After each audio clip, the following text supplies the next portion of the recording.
días, muchas gracias por la gentil presentación.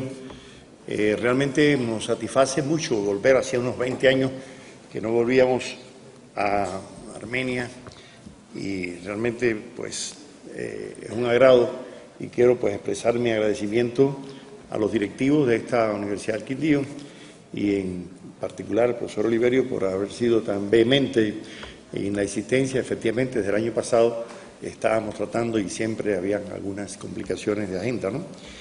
El tema que vamos a tratar de sintetizar en la mañana de hoy, pues referido a la evolución del pensamiento humanista, en el pensamiento en su perspectiva filosófica básicamente latinoamericana, que es lo que nosotros históricamente hemos abordado, pues resume un poco algunos trabajos, libros nuestros, como ese que próximamente va a aparecer aquí en la editorial Planeta. Ya anoche se terminó la impresión, me decía el editor, y está próximo a salir, pero que ha sido publicado en otros países en 3 tomos, aquí va a salir en 2 tomos, sobre más o menos la evolución de las ideas de la filosofía política, de la filosofía social y de la filosofía de la cultura en América Latina. Nosotros partimos del presupuesto de que el pensamiento humanista no puede ser considerado un patrimonio exclusivo de la cultura occidental, como a veces nos pretenden inculcar, ¿no?, algunos profesores, o también a partir de la falsa creencia de que la filosofía es solamente un producto del mundo grecolatino. Yo recuerdo cuando yo estudiaba filosofía en la Universidad de La Habana, que mi profesor de Historia de la Filosofía, magnífico profesor, nos insistía mucho en que la filosofía había nacido en Grecia en el siglo VII, antes de nuestra era, y que el primer filósofo era Tales de Mileto, ¿no? Yo le pregunté, doctor, entonces antes de Tales de Mileto nadie hacía filosofía, nadie se preocupaba por problemas cosmológicos, axiológicos, epistemológicos, éticos, sociopolíticos. Y me dijo, no, Pablo, eso nació de ahí, ya, eso es lo que normalmente se dice, ¿no? Bueno, yo me quedé sinceramente con dudas, porque uno cuando va a la universidad lo que tiene que tratar de aprender es a dudar. Cuando uno viene a la universidad es a dudar, ¿no? Porque para creer hay otros espacios, ¿no? Y lo más importante es que los estudiantes aprendan a dudar incluso de lo que decimos los profesores, porque además partimos de un presupuesto pedagógico que es que nuestros alumnos tienen que superarnos. Eso lo decía Sócrates, pero también lo decía Confucio hace muchos años antes, ¿no? Y yo, bueno, pues me quedé con aquella duda, hasta que un buen día encuentro un libro de un griego de la época de Grecia, de Diógenes Laercio, que dice vida y obra de los filósofos más ilustres. Incluso a veces lo he visto vendiéndolo en los andenes, en los libros viejos, ¿no? Y ahí dice Diógenes Laercio, la filosofía solo en cuanto a término nació en Grecia, pero ya existía entre los hebreos, los caldeos, los emnoteos, los persas, ¿no? Es decir, que ya hay un griego de esa época que está diciendo que lo que surgió en Grecia fue el nombre, filosofía. Pero eso no quiere decir que no existiera el concepto dentro de otras culturas. Es como si yo, a partir de mi libro de la cultura que está ahí, pensara que como es un término latino, que viene del verbo cole, cultivo, cultivare, ¿no? Entonces quiere decir que los griegos no tenían concepto de cultura. ¿Quién dijo eso? Tenían paideías, tenían paidos, tenían otros conceptos, pero que expresaba el mismo contenido, ¿comprenden? Aunque el término fuera distinto. Pero luego me remató Aristóteles, a quien nadie va a dudar de su autoridad intelectual, cuando dice en el libro 7, así abiertamente, que la filosofía y la ciencia nació en el Egipto, porque allí a los sacerdotes les era dado el don del ocio culto. Podían dedicarse en su tiempo libre a medir las crecidas del Nilo, a medir los astros, ¿no? Y allí, pues, seguro ustedes han visto la película Alexandros, ¿no? La película de Alejandro Magno, ¿la vieron? Y ustedes no recuerdan una escena cuando Alejandro se va a casar con la princesa persa y sus generales ven que él se vaya a casar con una Una india sería para un español, ¿no? Una indígena, una bárbara, porque no hablaba bien el griego, ¿no? Y a Alejandro Magno le dicen, pero cuidado, recuerden que nuestro maestro Aristóteles nos dijo que esta cultura persa era más antigua que la nuestra, que la griega, y que tenemos que aprender de ella. Y por eso Aristóteles, como que no tenía internet, le dice a Alejandro, cuando te llegues por la India, me traes información sobre los meteoros, que los gimnosofistas hindúes son los más avanzados en eso. Y así fue. Y Aristóteles recibe bajo las orejas de los elefantes que Alejandro carga, los manuscritos de los gimnosofistas y escribe su libro Meteoros a partir de la información que le trae Alejandro Magno. De manera que es absurdo, señores, pensar de que la filosofía es solamente un producto de los griegos. Pero yo no digo solo la filosofía, digo el concepto de democracia, cultura, de derechos humanos, de todo. Hay un artículo mío reciente publicado en internet sobre, que se llama así, derechos humanos, cultura, democracia, y me lo pregunto, ¿conquistas exclusivas de la cultura occidental? ¿Quién ha dicho eso? ¿O es que acaso en los códigos de Hammurabi, de Manú, en las tablas de Moisés, no hay también concepciones mucho antes que el mundo grecolatino? Pero como nos han acostumbrado ciertos enfoques eurocéntricos, de que todo nació en Grecia, de que todo nació en Francia, que todo nació en Alemania, y si usted no habla bien el alemán no puede saber filosofía, y lo digo porque como estudié en Alemania he tenido esas vivencias en muchos lugares. Yo siempre recuerdo con mucho agrado una experiencia anecdótica que me comentaba el gran maestro mexicano Leopoldo Sea, que este año se cumple el centenario de su nacimiento. Y vamos a estar en un homenaje que se le va a hacer en Cartagena, en el Congreso Latinoamericano de las Sociedades de Estudios de América Latina y el Caribe, Solar, ahora en septiembre. Y Sea me contaba que él, en el año 54, cuando fue la primera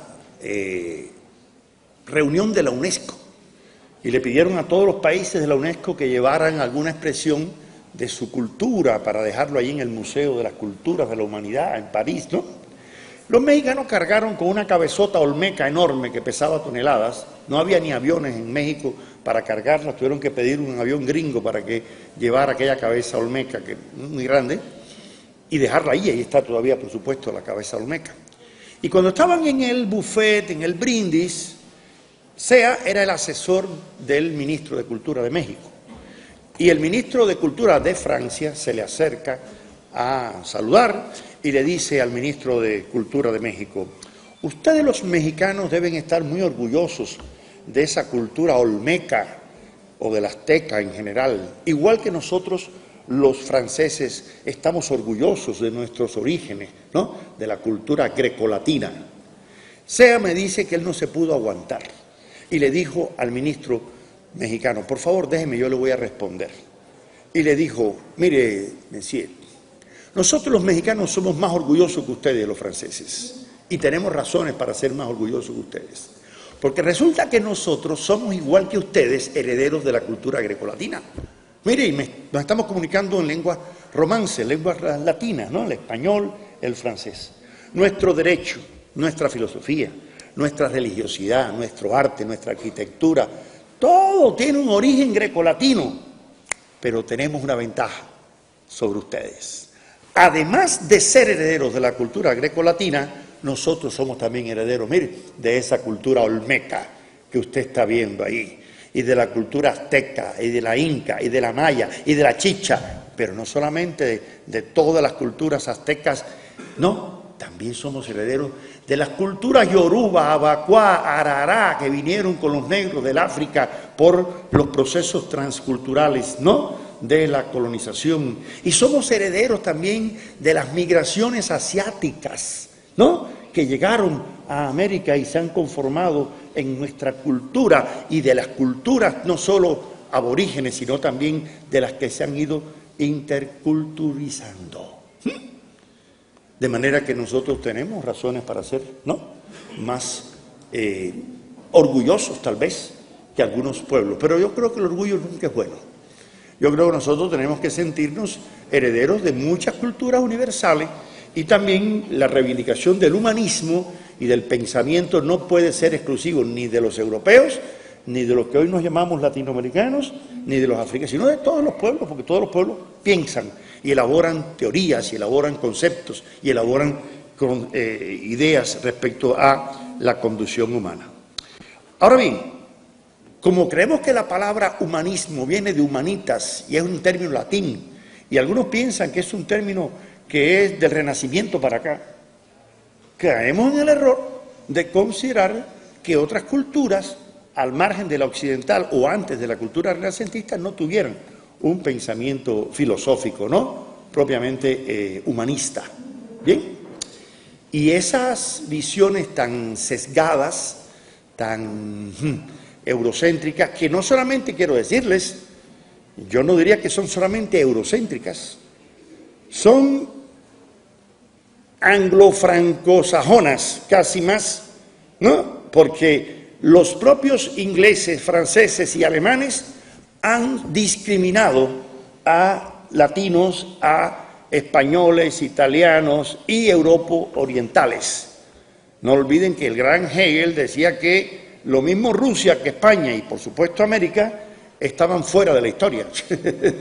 La historia para los alemanes era Alemania, Francia, Inglaterra y se acabó el cuento. Esa era la historia. ¿Comprenden?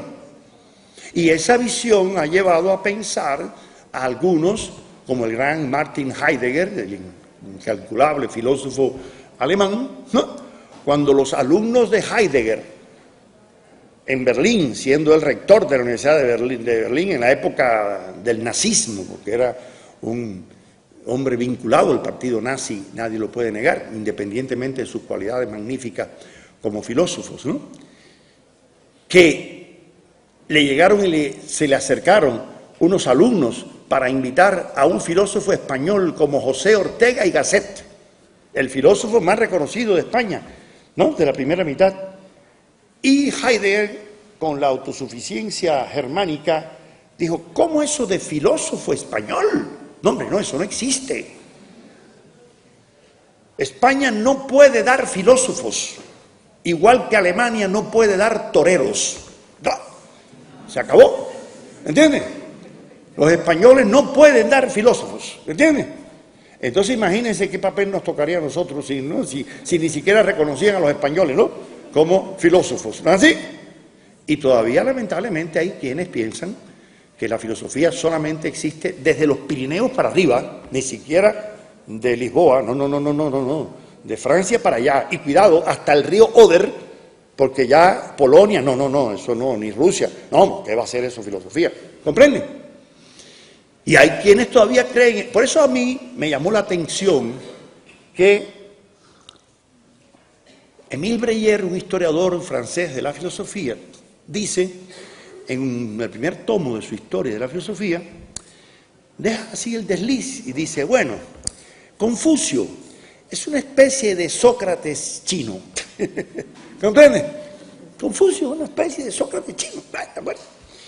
Yo recuerdo la primera vez que fui a Buenos Aires, a mí me encanta ir a las librerías de libros viejos, y me metía en una librería de libros viejos y encuentro un librito del año 56 de la editorial Lautaro, que se llama Breve Historia de la Filosofía China, escrito por Hou Wai Lu. Bueno, y dije, qué interesante, ¿no? Lo compré. Y cuando en Cuba me voy a revisar el libro, me encuentro que dice Hou Wai Lu, Sócrates es una especie de Confucio griego. No. Y después me di cuenta de que era un poquito de verdad, porque muchas cosas, ¿no?, que las dice Sócrates las había dicho Confucio. Yo no quiero decir que ella le haya plagiado Sócrates a Confucio, no, llegaron a concepciones, ¿no?, distintas, ¿comprenden? En este libro mío que va a salir ahora en Planeta, hay un trabajo que se llama Humanismo en el Pensamiento Amerindio. Y ustedes van a ver un mito de Quetzalcóatl, uno de esos sabios aztecas de los tlamaltines, igual que los amautas incaicos, ¿no?, que le dice a sus alumnos, no actúes en exceso, mide todos tus placeres, no te excedas en el comer ni en el sexo, trata de contener tus impulsos, maneja tus voluntades, actúa de manera tal que tu acción se convierta en ejemplo para los demás. Señores, se habrá leído a Kant, Quetzalcóatl, en el siglo XIV, 3 siglos antes de Kant. No se lo había leído. Lo único que llegó a conclusiones muy similares. Tampoco había leído a Buda, pero en Buda están ideas similares, ¿no?, de esa naturaleza. Por eso yo le recomendaba al profesor Andrés un magnífico libro, mejor mucho que el mío, por supuesto, que está publicado desde el año antepasado, de un colectivo de más de 200 investigadores. Ya por naturaleza tiene que ser un libro superior, pero un libro colectivo, publicado por el Editorial Siglo XXI, que se llama El pensamiento filosófico latinoamericano. Latino, entre comillas, y del Caribe. ¿Por qué latino? Porque habla de los latinos, como Gutiérrez Girardot en Alemania, ¿entiendes? Como Jorge Gracia en Estados Unidos, como el venezolano Mulines en Francia, como Mario Bunge en Canadá. O sea, los latinos que hoy en día tienen un prestigio en el mundo europeo, norteamericano, asiático, ¿no?, reconocido en la filosofía. Y ese libro empieza en el siglo XIV. Dice, desde 1300 al siglo XXI. Y la gente dice, ¿pero cómo 1300? Si la filosofía aquí llegó con Colón y otros siguen pensando que sigue llegando con Habermas y con Ricoeur y con... ¿Entiendes? Hay unos que piensan que la filosofía solamente llega por esa vía y que no hay que mirar a las editoriales de Bogotá, ni de México, ni de Buenos Aires. Hay que estar al tanto de las editoriales de Frankfurt am Main, de París o de Londres, ni siquiera las de Madrid porque son españolas, ¿no? Entonces, en ese estudio que se hace en un colectivo muy serio, demuestra cómo hay filosofía náhuatl, azteca, maya, guaraní, chicha. ¿Quién va a negar que hay un pensamiento político y jurídico de nuestros chichas? Lean el libro de Armando Suescún, rector de la UPTC, sobre las concepciones jurídico-políticas de los chichas. ¿Quién va a negar que nuestros pueblos tuvieron pensamiento jurídico, político y cosmologías y filosofía? Nadie lo puede negar, señores. Pero bueno, todo dependerá también de lo que se entienda por filosofía. Si filosofar es, ¿qué dijo Heidegger cuando dijo qué? Y me importa un bledo lo que está pasando en la puerta de mi casa para afuera, ¿no? Y vivo en esa presunta neutralidad axiológica weberiana de Max Weber, ¿no?, de que el filósofo tiene que estar descontaminado de la sociedad, ¿no? O que el científico social tiene que ser solamente un sociómetra, ¿no es así?, que mida y calcule estadísticamente de forma positivista la realidad y con una objetividad imparcial, pero para no dejarse con carga axiológica de ningún tipo. Pues entonces, señores, es muy triste reconocer que no ha sido así, ni la historia de las ciencias sociales, ni de las ciencias naturales, aunque esto no quiere decir que haya una matemática proletaria, ni una física burguesa, como cayeron los soviéticos en un tiempo. No. Pero sí hay un compromiso ideológico entre los científicos y entre los sociólogos y entre los filósofos y mucho más en todos los trabajadores, ¿no?, sociales. Claro, dependerá mucho también de lo que se entienda por humanismo y su confrontación. ¿Cuál? La alienación. La tesis que nosotros hemos sostenido desde que hicimos nuestra primera tesis doctoral en Alemania en el año 80 es que en América Latina ha habido lo mismo que han habido en otras partes. ¿Cuál? Un conflicto entre ideas humanistas e ideas alienantes. ¿Qué quiere decir eso, ideas alienantes?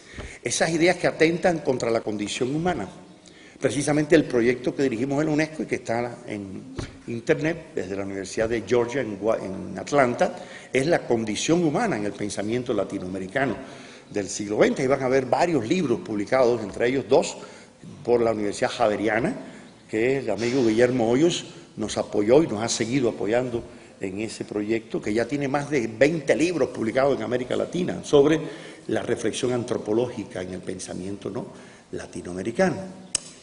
Y podríamos ver que una concepción de una condición humana, fíjense que yo no hablo de naturaleza humana ni de esencia humana, porque naturaleza humana tiene una carga demasiado biologicista, positivista, decimonónica, que hemos estudiado algo en un libro nuestro llamado Positivismo en América Latina, publicado también aquí en el año 2001, pero ya está agotado, ¿no?, sobre el positivismo en América Latina. Y el concepto de esencia humana tiene cierto tufo metafísico, especulativo, aunque Carlos Marx lo haya utilizado, no importa, en sus tesis sobre Feuerbach, ¿no?, como el ensamble de las relaciones sociales, ¿no?, la condición humana. Creo que es más histórico, más dialéctico, más holístico, más complejo hablar de condición humana. Y esa condición humana que implica, fíjense bien, y esto es importantísimo en una universidad y más en el aspecto de trabajadores sociales y en las humanidades, partir de un presupuesto antropológico elemental. ¿Cuál? Parece ser que el ser humano no es ni bueno por naturaleza ni malo por naturaleza. Ahí el filósofo mexicano Cantinflas parece que tiene razón. Ni lo uno ni lo otro, sino todo lo contrario. Ni es un angelito, ni es un diablito. ¿No es así? Porque si fuera un angelito, entonces ¿para qué trabajadores sociales? Si ya es bueno por naturaleza. ¿Para qué la escuela? ¿Para qué la familia? ¿Para qué la iglesia? ¿Para qué la sociedad civil? ¿Para qué la policía? ¿Para qué los sistemas jurídicos? No, nada. Si ya está preprogramado en chips que es un angelito. Y si es un diablito, y si es un delincuente innato, como decía Lombroso y Ferri, ¿no?, en aquel positivismo criminológico, entonces recoge y vamos, no hay nada que hacer. Es un delincuente ya, ¿no?, consumado y consumido. ¿No es así? Entonces parece que el ser humano no es ni uno ni lo otro. El ser humano es un proyecto, diría Sartre. El ser humano es un proceso, ¿no? El ser humano parece ser que tiene los dos elementos y que depende de lo que se haga con él, sí, prevalece un u otro elemento.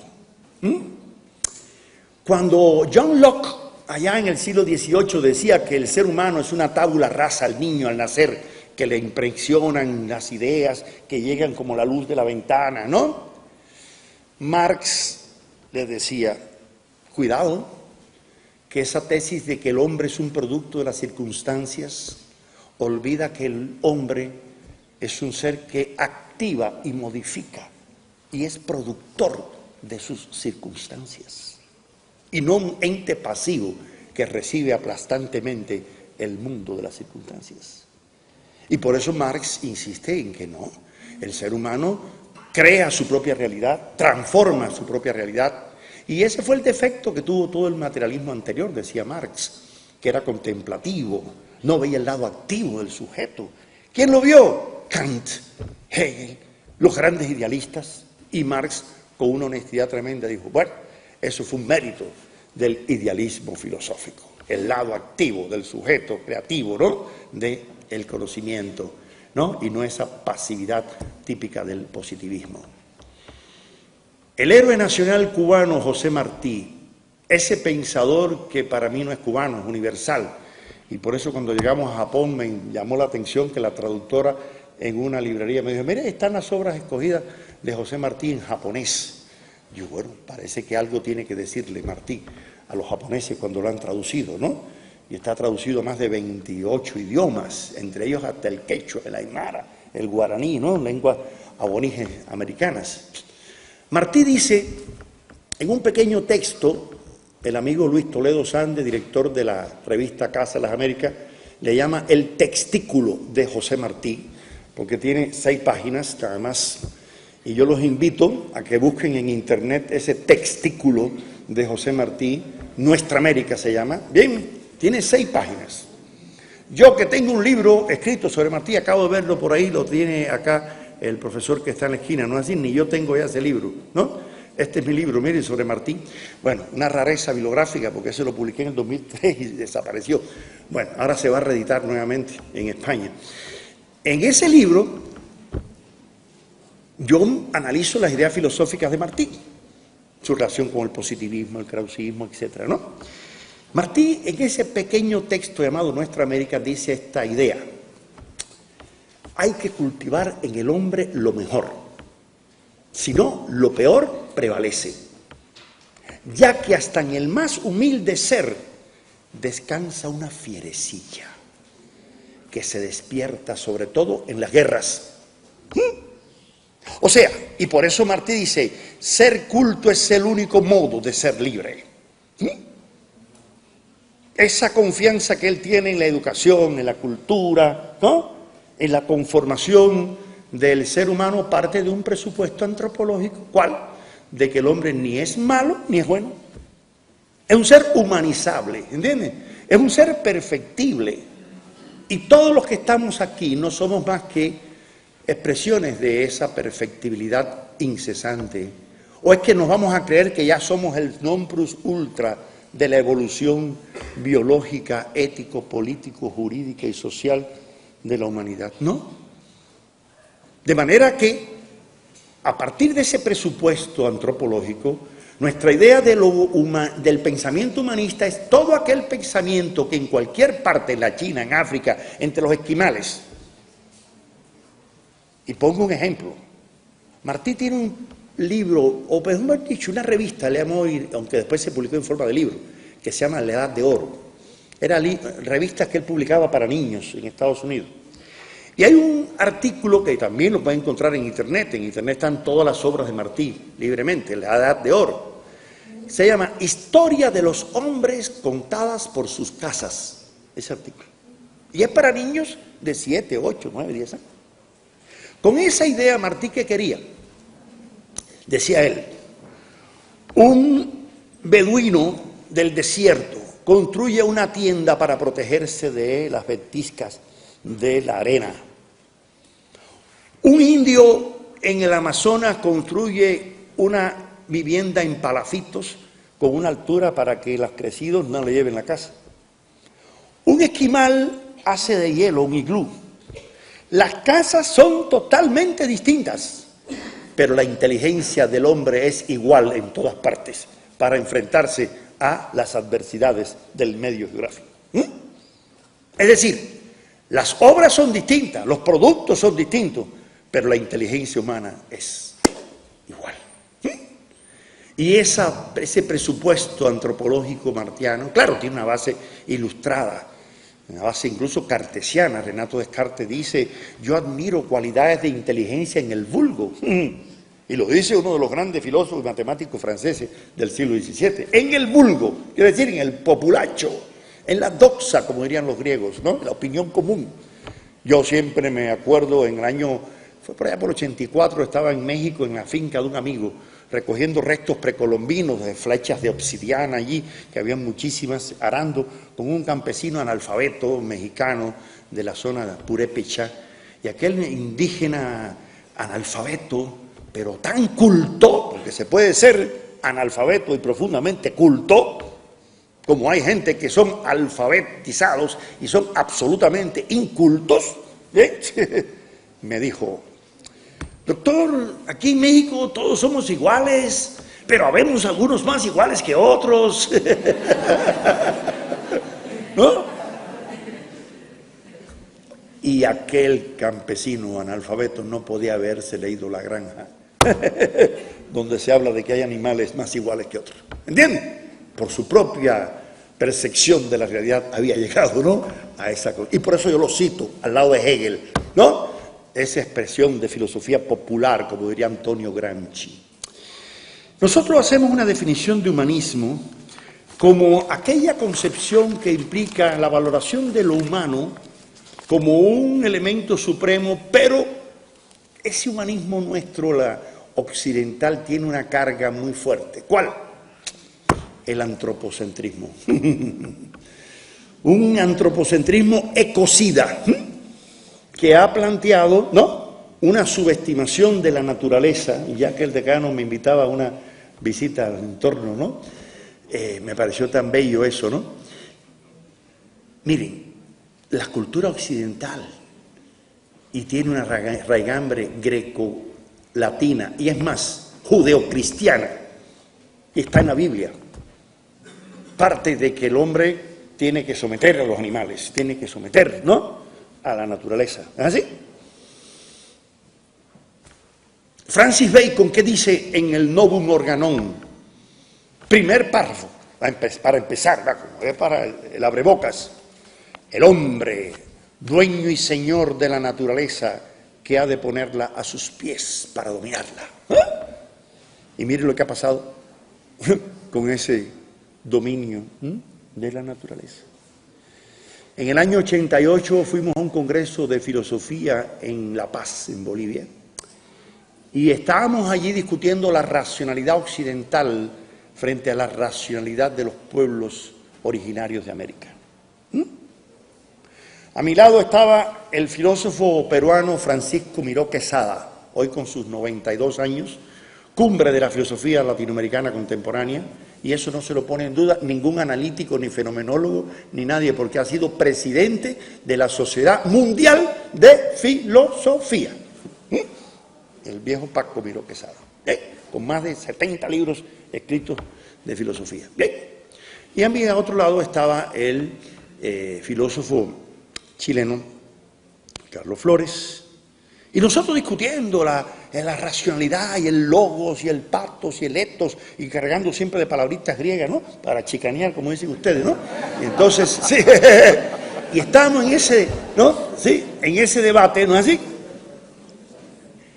Y de pronto se para una cholita, aymara, y nos dice: nosotros hemos estado escuchándolo a ustedes, los europeos. Yo miré para el lado, decía, había algún europeo, un peruano, un cubano y un chileno. Bueno, pero me acordé que en Nicaragua, en Honduras, todos los que viven en la zona del Pacífico, los misquitos y los de la zona atlántica le dicen europeos, a todos los que son de la parte occidental de Centroamérica. Bien, bueno, y me dijo: ustedes todos tienen una visión derechista del mundo. Yo salté, viniendo de Cuba, a decirme derechista, ¿no? Pero bueno, más todavía me sorprendí, ¿no?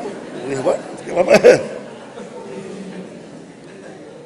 Pero tiene una visión derechista porque la cultura occidental es una cultura nórdica, del hemisferio norte. Y en el hemisferio norte, los observadores, cuando miran el cielo, toman como referencia a la Osa Mayor y miran que la rotación del cielo es de izquierda a derecha, ¿no? Y por eso para ustedes la derecha es el orden, ¿no es así? Es lo justo, es el camino a donde se conducen las cosas, ¿no? Y de ahí el derecho. Y la siniestra a la izquierda es lo malo, es lo terrible, es el caos, ¿no es así? Pero además, simbólicamente, ¿por qué el reloj tiene que marcar las manecillas de izquierda a derecha? ¿No podría ir marcando, no? Al revés, de derecha a izquierda, ¿no?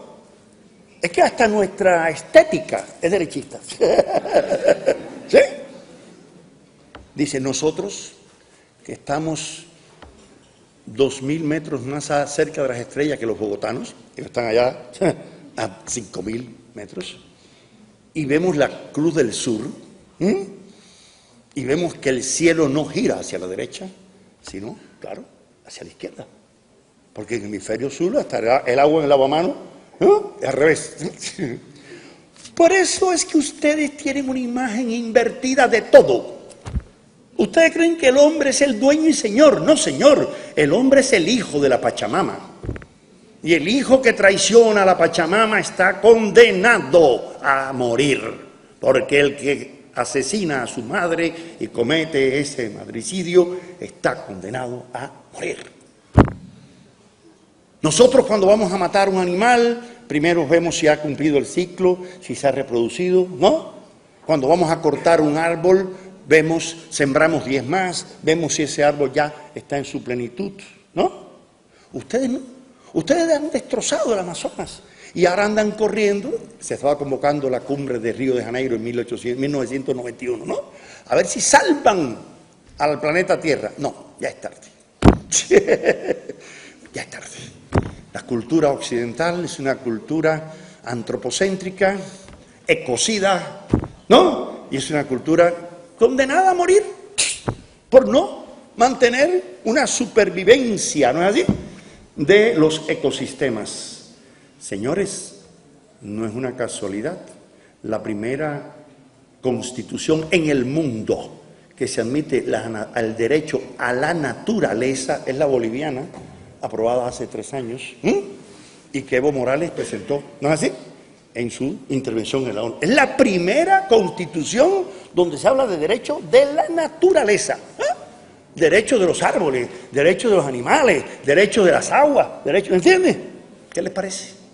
Bueno, pero bueno, nosotros seguimos felices echándole cemento a todo, ¿no? Y que ese es el desarrollo, ¿no? Esa es la cultura, ¿no? Y llenando de automóviles totalmente en un momento que hay que caminar por arriba de los techos de los automóviles, ¿no? Para llegar a tiempo en Bogotá, ¿no? Porque los trancones son infernales. Bueno, esa visión errónea de lo humano y de la articulación ser humano-naturaleza ha llevado a que la cultura occidental sea antropocéntrica y que su visión del humanismo ha sido enajenante. Enajenante quiere decir que se ha enfrentado a pseudopoderes en ocasiones y ha creado falsos poderes, ¿no? Y permanentemente ese hombre se enfrenta a infinidad de obstáculos que lo limitan en su realización humana. Factores como el egoísmo, el individualismo, los poderes institucionales, en fin. Y frente a eso el pensamiento humano ha tratado siempre de enfrentarse.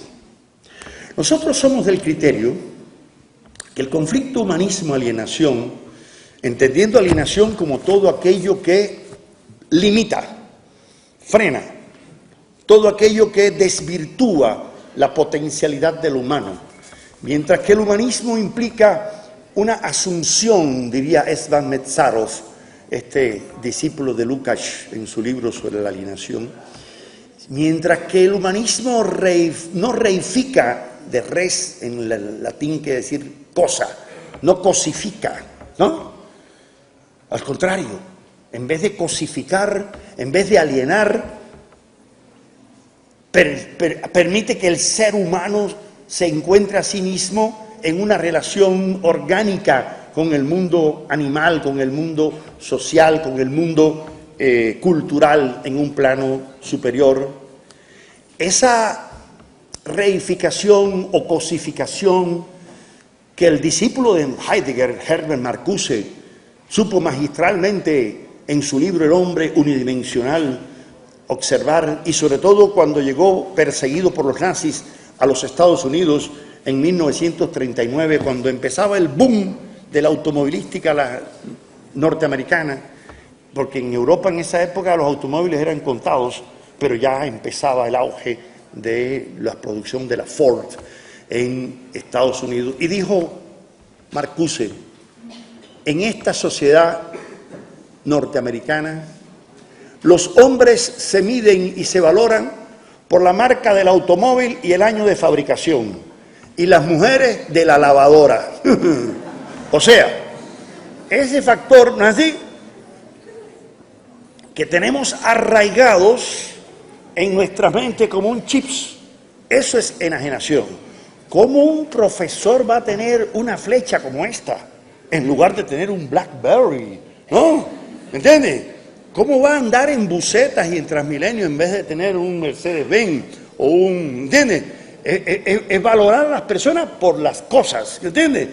Por la forma de vestir, por el tipo de reloj que traiga, por el tipo... ¿Entiendes?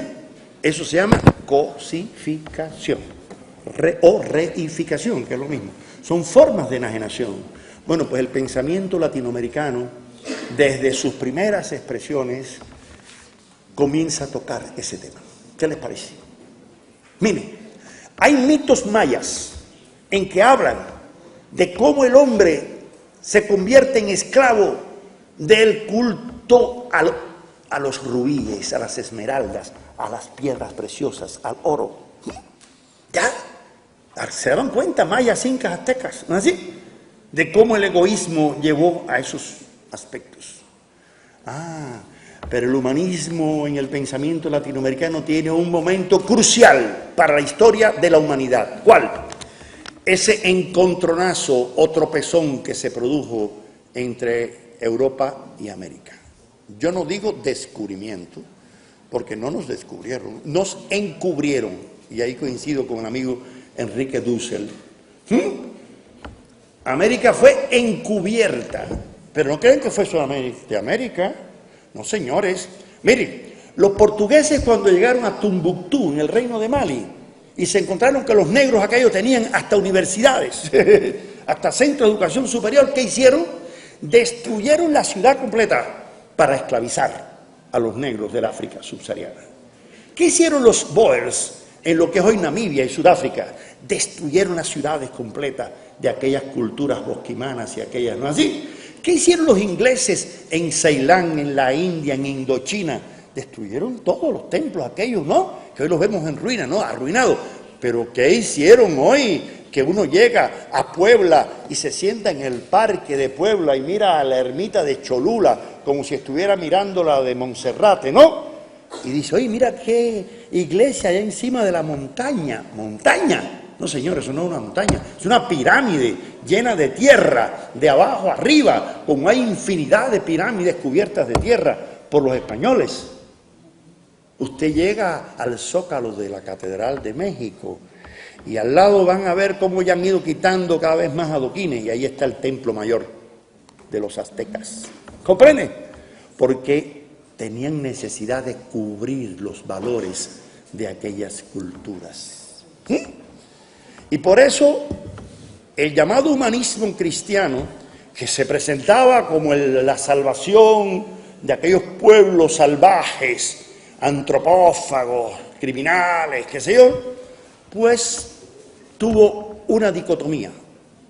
Por un lado, hubo sacerdotes honestos, cristianos honestos, que vinieron con la labor evangelizadora y se dieron cuenta de que había encomenderos, de que había funcionarios corruptos que acababan con los indígenas y por eso se enfrentaron a los poderes coloniales, como Fray Antón de Montesinos o Bartolomé de las Casas.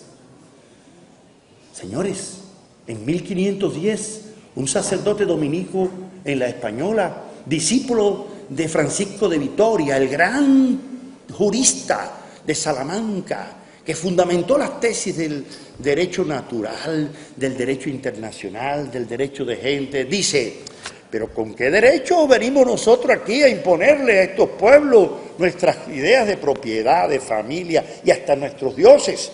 Con ese mismo derecho podrían ir los indios caribes y taínos a España a imponernos sus ideas de derecho, de familia, de propiedad y hasta sus propios dioses. ¿Qué les parece? Por eso inmediatamente cogieron a aquel sacerdote y ¡pum!, lo mandaron para España porque era demasiado peligrosito, ¿no? Aquel sacerdote en 1510. Y fue la misma historia de las casas. Ese padre de las casas que, acongojado por la esclavitud de los indios, propone que sea sustituido por la esclavitud de los negros. Y por eso cuando se confiesa a la hora de morir dice, Dios nunca me perdonará que por haber tratado de salvar a una raza haya justificado la explotación de otra. Ese fue el gran padre de las casas, ¿entienden? Y ese pensamiento humanista cristiano originario, porque no hay que olvidar que en la Biblia se dice, primero pasará un camello por el ojo de una aguja que un rico al reino de los cielos. Y mis alumnos en la maestría de cultura en la Universidad de Morelia me decían, ay, profe, pero aquí en México los ricos se hacen unos agujotes que cabe hasta un elefante, ¿no? ¿Así? Entonces aquel espíritu de humildad, de honestidad, de echar a los fariseos del templo, ¿no? Todo eso se vino al piso. Ese humanismo originario que una vez convertido en imperio, una vez vinculado, ¿no?, con Constantino, una iglesia cada vez más enriquecida de oro, de rubíes, ¿no?, tan distinta a aquellos primeros, ¿no?, misioneros. Pero ahí en el seno de ese humanismo cristiano originario nos vamos a encontrar infinidad de muestras de hombres y algunas mujeres, muy pocas, como Sor Juana Inés de la Cruz, esa monja mexicana que tuvo que hasta que cortarse el pelo, no porque fuera lesbiana, como lo han presentado a veces, sino porque era la única forma en que se podía debatir, porque no permitía la participación de mujeres en los debates. Para enfrentarse a las teorías falsas sobre los cometas, sobre los terremotos, con un nivel de información, y por eso usted llega hoy al Escorial de Madrid y le impresiona que el primer cuadro que se encuentra allí es el de la monja mexicana, Sor Juana Inés de la Cruz. Como es impresionante que cuando uno llega al Ateneo de Madrid, el primer cuadro que se encuentra es el de José Martí.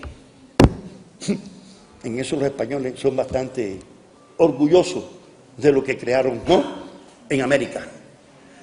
Todo el pensamiento escolástico latinoamericano no es humanista, vamos a partir de ahí, pero tampoco todo el pensamiento escolástico latinoamericano es misantrópico, misógino o antihumanista.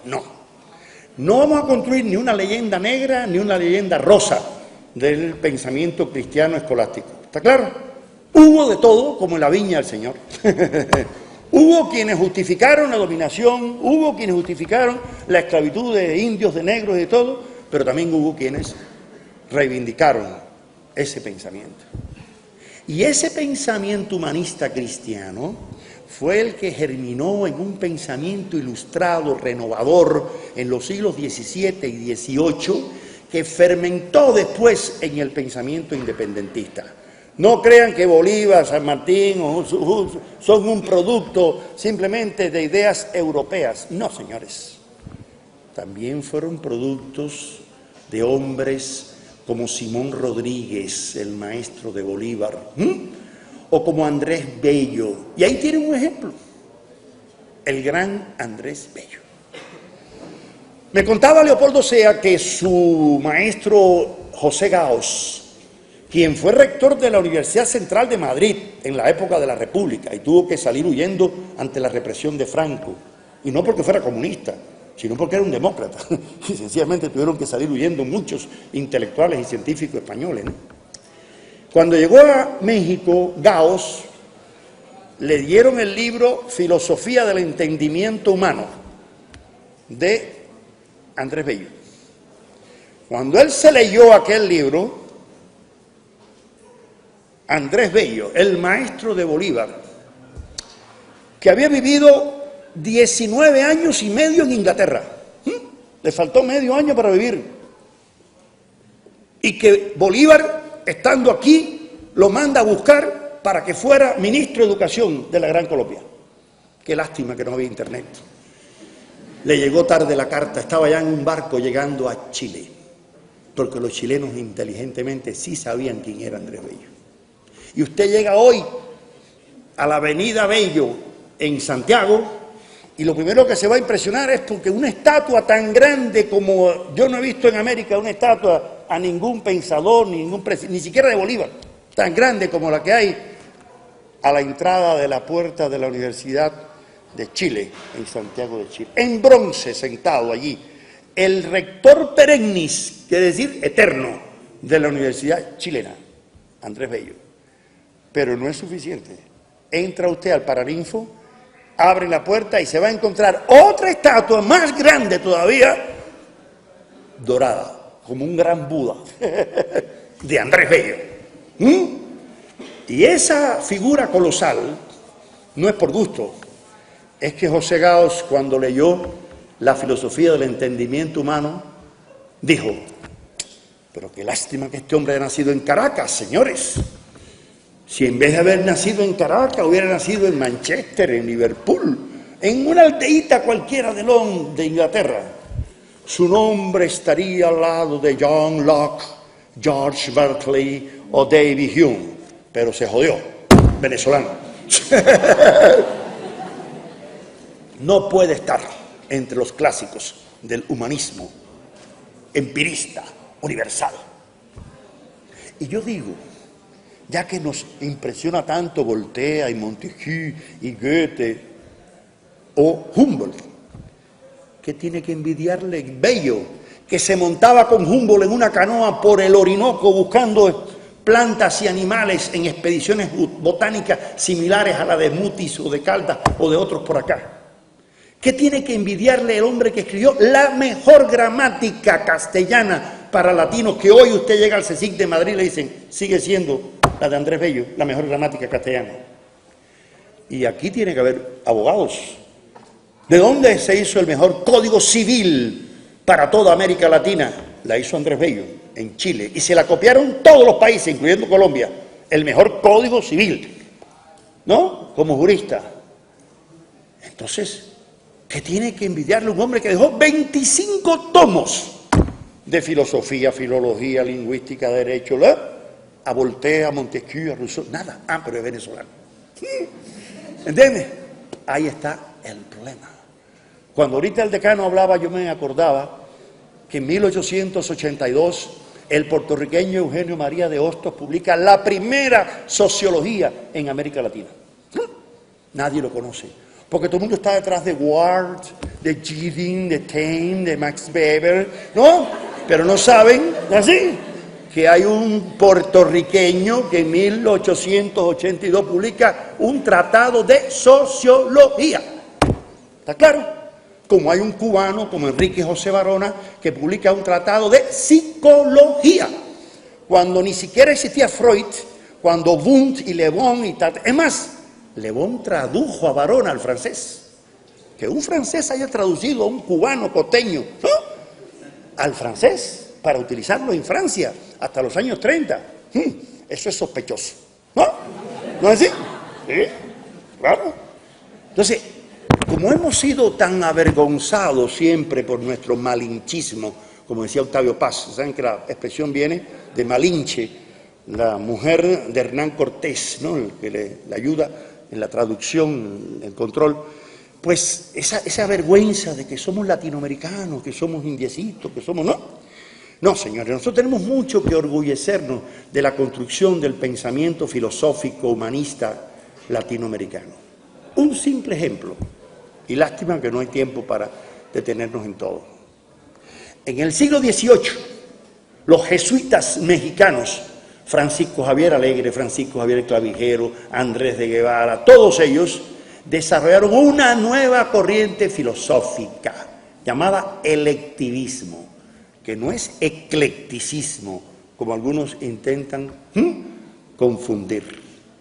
Y ese electivismo epistemológico en el seno de una escolástica renovada, a pesar de que lo sacan a todos de América por la expulsión de los jesuitas de América, llegan a Roma, y ¿quién gana las oposiciones de la cátedra de metafísica de la Pontificia Universidad de Roma? Un mexicano, Benito Díaz de Gamarra. ¿Formado dónde? En Guadalajara, sin ninguna formación francesa, ni italiana, ni nada de eso. Y desarrolla todo su pensamiento renovador. De manera que nuestra ilustración, ese pensamiento que no fue una réplica, una copia del pensamiento europeo. Yo tuve, el honor de dirigir 2 tesis doctorales de 2 alemanes. Ese libro que está ahí, de metodología de la investigación, surgió porque estando en Caracas en los años 95, 96, me llama el decano. Yo había ido a dar una conferencia de estos temas, de filosofía en América Latina. No estaba Chávez en el poder, ni mucha, estamos hablando del 95, ¿no? 96. Y que el hombre lee mi hoja de vida. Y aparecía que yo había dirigido 2 tesis de 2 alemanes. Y dice, ¿cómo es eso? ¿Usted dirigió 2 alemanes? Sí, ¿por qué? Porque que normalmente no es así, normalmente es al revés, ¿no? Digo, no, sí, inicialmente fue al revés. A mí me dirigieron también alemanes al principio, ¿no? Pero estos 2 alemanes, uno hizo una tesis sobre la ilustración latinoamericana, Birgit Geistenberg, y el otro sobre el pensamiento del peruano Alejandro Deusto, actualmente el vicerrector académico de la Universidad de Rostock, Ulrich Vetter. Y bueno, a mí el tribunal alemán me propuso que yo fuera el director de tesis. Ahora, la tesis principal que nosotros sostenemos en todo nuestro libro es que si no hubiera habido, fíjense bien, esa fermentación humanista y desalienadora en los maestros de la generación de la independencia y sobre todo esa profunda confianza en el ser humano, no en Dios, en el ser humano, Bolívar no le hubiera dicho esto a Santander. Cuando se vuelven a encontrar y le repite en Bolívar una idea que había plasmado ya en su carta de Jamaica de 1815. Dice Bolívar a Santander: en todas las grandes guerras civiles hay dos partidos, los conservadores y los reformadores. Los primeros abundan más, porque es más fácil atenerse a las voluntades y potestades establecidas. Claro, epistemológicamente es más fácil ser conservador que reformador. ¿Por qué? Porque el conservador no tiene que crear nada nuevo en su mente para llevarlo a la realidad, lo que tiene es que reproducir lo mismo que existe, ¿no es así? Y que se mantenga todo igualito, tal y como está, ¿no es así? Yo cada vez que en Semana Santa voy al Peñón, a la finca de ahí de un amigo que tiene una piscina en la casa y estamos tomando whisky siempre ahí en la piscina, yo digo, si yo tuviera esto yo sería tan conservador como tú. Pero bueno, yo sé, ¿quién no va a querer conservar? ¿No? Claro. Y le sigue diciendo Bolívar: los últimos, o sea, los reformadores, somos minorías, pero más vehementes e ilustradas. Claro que tiene que ser primero más ilustrada, porque va a crear algo que no existe, tiene que concebirlo primero en la mente antes que realizarlo, ¿no es así? Y además, más vehementes. ¿Por qué hizo esa campaña admirable? ¿No? ¿Por qué le cerraban por aquí, por Monpó y saltaba por cada... Si no hubiéramos tenido esos locos vehementes, ahí estaría en la cuarta con 12 frente a Luis Ángel Arango un virrey todavía sentado, ¿no es así? De España. Ah, pero esos eran los locos de aquella época, los vehementes. Y le termina diciendo Bolívar a Santander: yo diré a usted lo que puede hacer expulsar a los españoles de estas tierras. Será la unión, mas esa unión no nos vendrá por prodigios divinos, sino por esfuerzos unidos y bien dirigidos. Y Bolívar no era ateo, Bolívar lo que era deísta, que no es lo mismo que ser teísta. Y por eso es importante explicar algunas cositas filosóficamente. No es lo mismo el teísmo que viene de teos, de que Dios interviene hasta que yo me tome esta agua o no me la tome, no. Al deísmo de Deus, de que Dios crea el mundo y después los hombres son los que hacen la historia. ¿Entienden? Por lo tanto, la visión bolivariana es deísta. Y es la voluntad del hombre. Y por eso cuando en un Jueves Santo, un terremoto en 1816 le destruye el ejército en Caracas, ¿qué dice Bolívar? Si la naturaleza se opone a nuestros designios, lucharemos contra ella y la doblegaremos. Claro, detrás de eso está también el antropocentrismo. No olviden que Bolívar se ha formado en Francia, en España, ¿no es así? Pero esa voluntad, esa vehemencia. Ahora, si no hubiera habido esa condición humana que pensó Bolívar, y le voy a decir una idea. Nuestro José Martí, y cuando digo nuestro lo digo como cubano, digo como latinoamericano, como ser universal, tomó dos ideas importantes de Bolívar. Y una tiene una dimensión antropológica, humanista, muy clara. ¿Cuál? Bolívar decía, y Martí reprodujo: las revoluciones no triunfan y los pueblos no avanzan con los hombres como deberían ser, sino como son o contra ellos. Esa es la visión histórico-realista de Bolívar, ¿comprende? Y eso fue lo que inspiró a Martí a luchar por la independencia de Cuba y Puerto Rico mucho después. Y hay una segunda idea importantísima. Y Bolívar lo dice muy tempranamente, antes del Congreso fracasado anfictiónico de Panamá. Los Estados Unidos de América parecen destinados por la providencia a plagar de miserias, ¿no?, a los pueblos de América del Sur en nombre de la libertad. Y ya no es solamente América, ahora es Irak, es Libia, es, ¿no?, Afganistán, etcétera, etcétera. Bien. Y Martí retoma esa idea. La época de Martí y la época de los otros pensadores humanistas, como los que hablé ahorita, Hostos, o como el chileno Francisco Bilbao, que habla del evangelio americano, como José María Samper, como Rafael Camacho Roldán aquí en Colombia, como José María Torres Caicedo, el que inventa por una parte el término de Latinoamérica, que ya había sido inventado por el chileno, y por eso está la bronca de quien lo dijo primero. Y yo siempre digo que es una bronca inútil, eso de quién dijo primero. Metodológicamente en este libro y en otros yo insisto en que más importante que la originalidad es la autenticidad. Y por eso uno de mis libros se llama así, La autenticidad del pensamiento latinoamericano. ¿Por qué? Y ahí de nuevo la sabiduría popular mexicana tiene mucho que decir. No hay que llegar primero, sino que hay que saber llegar. ¿No es así? Más importante es ¿quién? ¿El primer novio o el papá del bebé? ¿No? El que... ¿No es así? El que trasciende, ¿no? El que deja huella. ¿Eh? Yo estoy seguro que ante esta pregunta hay una respuesta. ¿Quién fue el primero que dijo la religión es el opio de los pueblos? A ver, ¿quién dijo? Marx, ¿no? Pues desafortunadamente no fue Marx. ¿Entiendes? Y todo el mundo se le atribuye a Marx. Y algunos se le atribuyen hasta a Lenin. No, Marx no fue el primero. Ah, el primero que la dio a conocer con fuerza. Ah, sí, ese fue Marx. Cuando Marx, en la introducción a la filosofía del derecho político de Hegel, en 1842, dice: la religión es el sol ilusorio alrededor del cual el hombre gira cuando no es capaz de girar en derredor de sí mismo.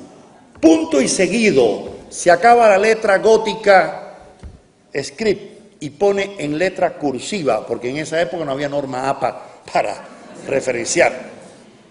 La religión es el opio de los pueblos. Punto y seguido, vuelve la letra script normal. Es la criatura enajenada que se forma, y sigue hablando. ¿Por qué lo puso en cursiva? Porque no era de él. Derecho de autor. Más respeta al que dijo eso. ¿Quién fue? Bueno, lo dijo primero Charles Fourier, un filósofo francés, en su Falanterio. ¿Quién lo reprodujo después? Un poeta alemán, Heinrich Heine, gran amigo de Marx, a quien seguro Marx le escuchó la frase. Ahora, ¿en qué momento dice Marx eso? Cuando la discusión sobre la religión en Alemania era un problema político, y por eso es que tiene tanta repercusión. ¿Comprenden? ¿Quién fue el primero que utilizó la frase Nuestra América? Que ahorita hablé de Martí. No fue Martí. La usó Bolívar. La usó Miranda. El amigo Javier Ocampo López ha demostrado que la usó un boyacense en el siglo XVI. Pero nadie lo conoce. ¿Me entienden? Entonces, lo importante es quién dice algo primero o quién trasciende. ¿Quién fue el primero que utilizó el término colombiano? Saber ustedes que son colombianos y yo que creo que también lo soy, por lo menos tengo un hijo colombiano y una esposa colombiana. ¿Quién fue el primero que utilizó el término colombiano, señores? ¿Sería un colombiano? Pues sí, en ese momento era un colombiano en pensamiento. El venezolano Francisco de Miranda. Y no fue en la guerra de independencia. Fue en 1776. ¿Ya me vas a echar o todavía? No. Ah, bueno. No, todavía no. No, a mí me han echado lugares mejores, no te preocupes. ¿No? Oye, miren. 1770. Óigame, Miranda, en Estados Unidos, que ha sido copartícipe de la guerra de independencia, peleando junto con George Washington, ¿no? ¿Se da cuenta de que los gringos nos han quitado el nombre? Resulta que ahora nosotros no somos Americans, no somos más americanos. Porque la ciudadanía norteamericana establece ciudadanía americana. ¿Y nosotros qué? Nos quedamos ninguneados, como dicen los mexicanos, anónimos, sin nombre. No sabíamos qué éramos entonces. Y por eso Miranda dice, no importa que se queden ellos con el nombre. Nosotros, desde la Patagonia al Darién, no sé por qué puso límite hasta el Darién, bueno, en homenaje al ilustre marino genovés, nos hemos de llamar colombianos. 1778. Por esa idea que él tiene de la magna Colombia, de la gran Colombia, en una etapa tan temprana. ¿Comprende? Pero eso no cogió fuerza ahí y no trascendió.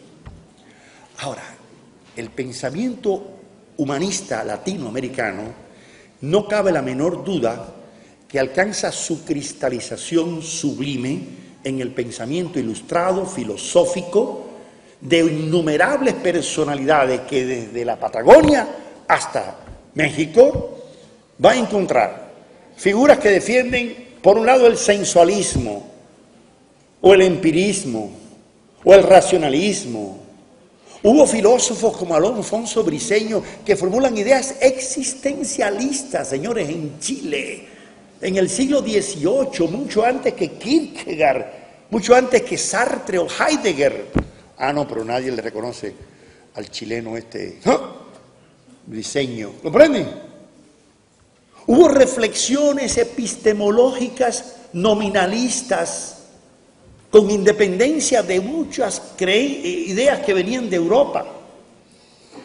Nosotros no vamos a caer en el ombliguismo intelectual que caía el amigo Enrique Dussel, afortunadamente ya superó en los años 70, de que hemos inventado todo. No. Yo creo que el pensamiento latinoamericano ha sido coproductor, cogestor, ¿bien?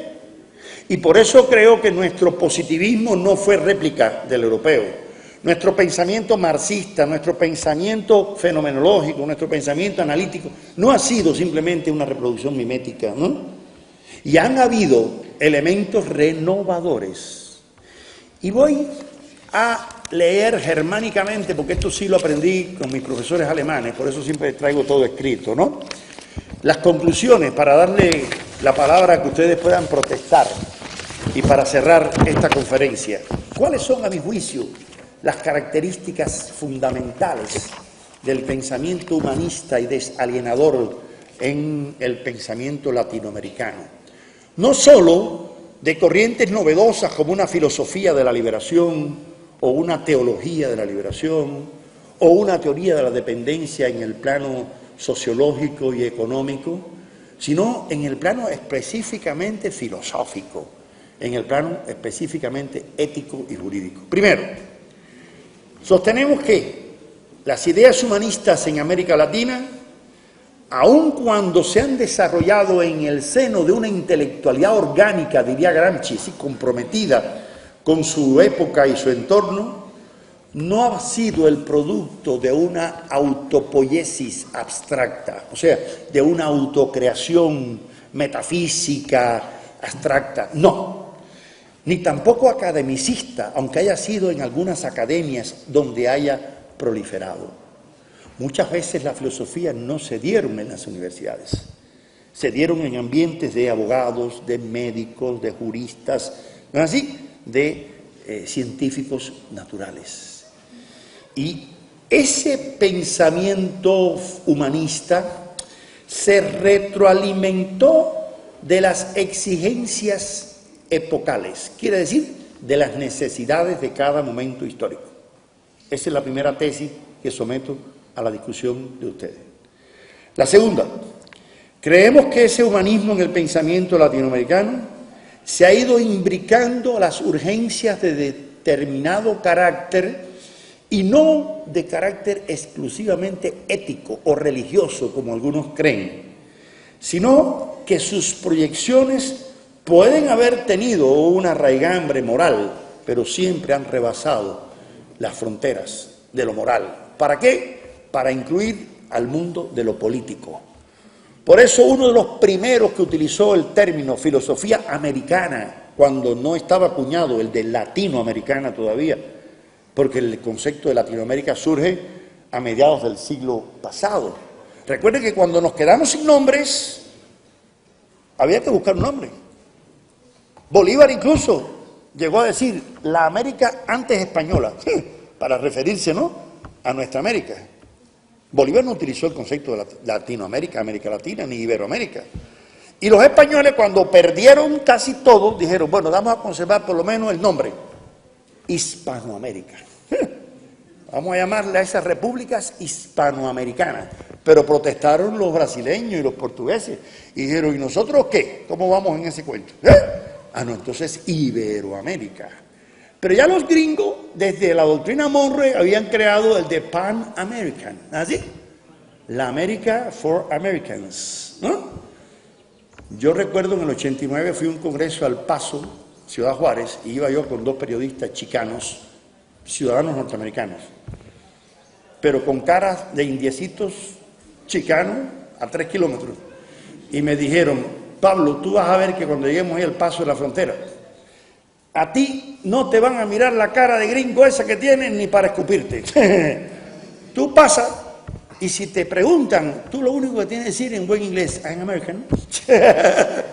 Yo soy americano, ya.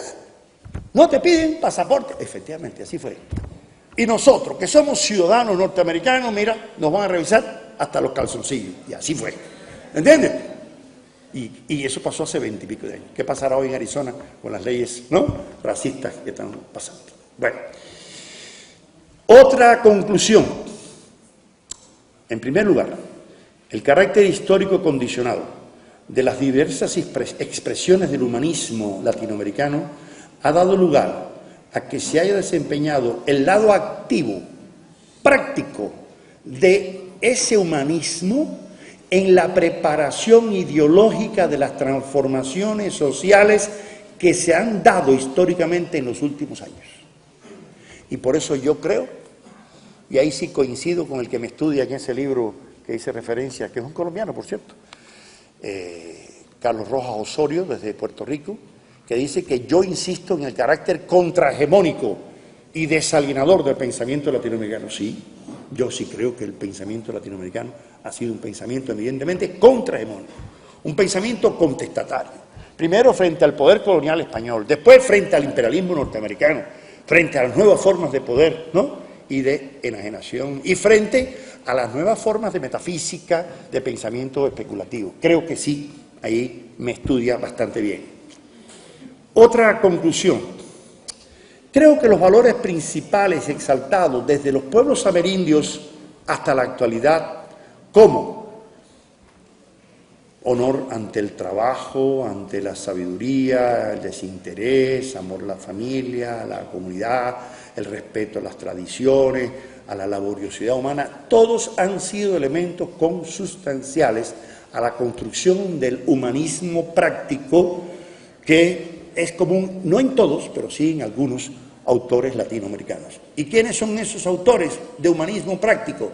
Y el término no es mío, es un término de Marx en los manuscritos económicos y filosóficos de 1844, cuando él habla de un praktischen Humanismus y un realen humanismo, humanismo real y práctico frente al humanismo abstracto de Feuerbach. Eso está en mi página web, está publicado por la Universidad Nacional, los humanismos en el marxismo. Y ese culto a esos valores nos demuestra que el pensamiento latinoamericano ha sido también cogestor, co-constructor de ideas éticas, de ideas políticas, de ideas filosóficas.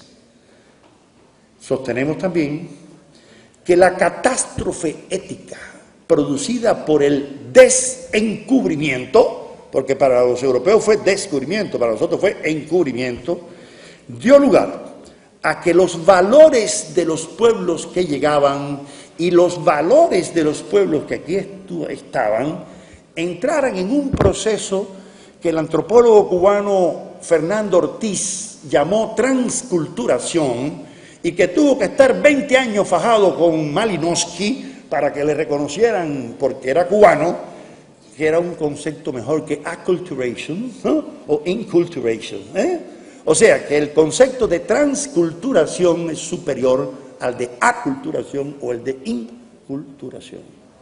Y por eso América es, como diría el filósofo mexicano José Vasconcelos, crisol de raza cósmica, donde se integran, ¿no?, todas las razas.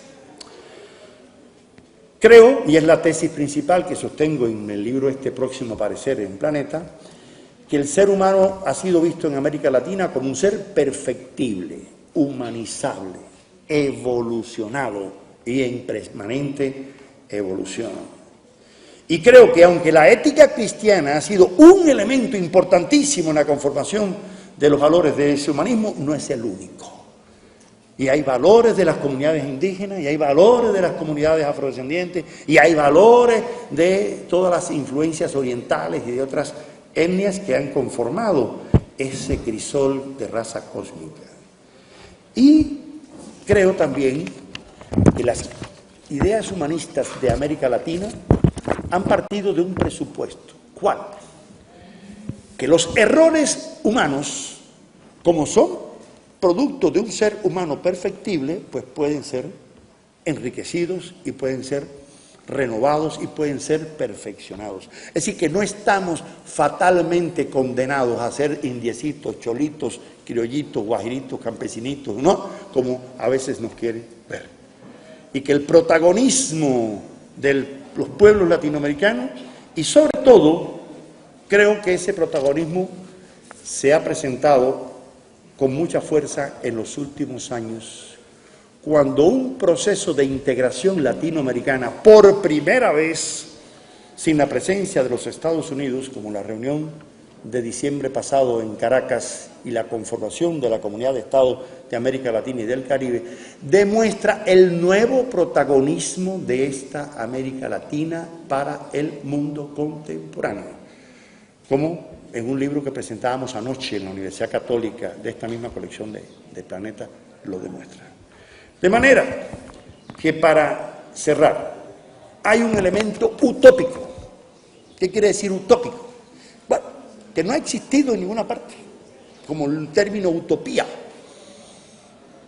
creado por Tomás Moro. Pero ¿y de dónde creó Tomás Moro ese término? Parece que una vez en alguna taberna londinense oyó a un marinero llamado Rafael, y así lo cuenta el libro Utopía, que venía de una isla del Caribe donde no había propiedad privada, donde los hombres compartían los bienes, donde se vivía una sociedad menos mercantilizada, y esa isla parece que tiene las dimensiones de la isla de Cuba. Parece que eso es utópico a los cubanos, de que podemos vivir en una sociedad más humana. Nos viene desde hace 5 siglos, ¿no es así? O yo diría más cristiana. No es casualidad que los 2 papas últimos nos han visitado, ¿no es así? Parece que hay algo de humanismo cristiano, ¿no?, que encuentra en una sociedad donde los niños no se mueren de hambre, ni un enfermo en las puertas de un hospital por no tener, ¿no?, con qué pagar la pensión de salud. De manera tal que ese utopismo que habla Horacio Ceruti, que habla Arturo Andrés Roy, que hablan tantos Fernando Ainsa, que es común al pensamiento latinoamericano, es un fermento, a mi juicio, desalienador. Y es una expresión del humanismo latinoamericano más concreto y más real. Bueno, muchas gracias.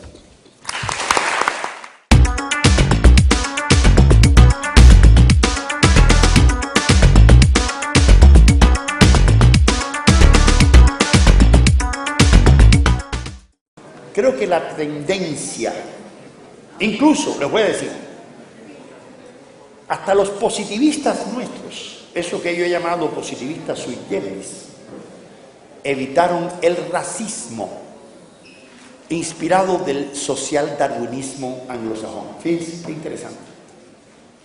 Claro, tuvimos algunos racistas, como Domingo Faustino Sarmiento, el presidente argentino, ¿no?, que con su exterminio de los pueblos aborígenes de La Pampa, es una expresión del conflicto entre civilización y barbarie, como erróneamente le criticó Martí a Sarmiento.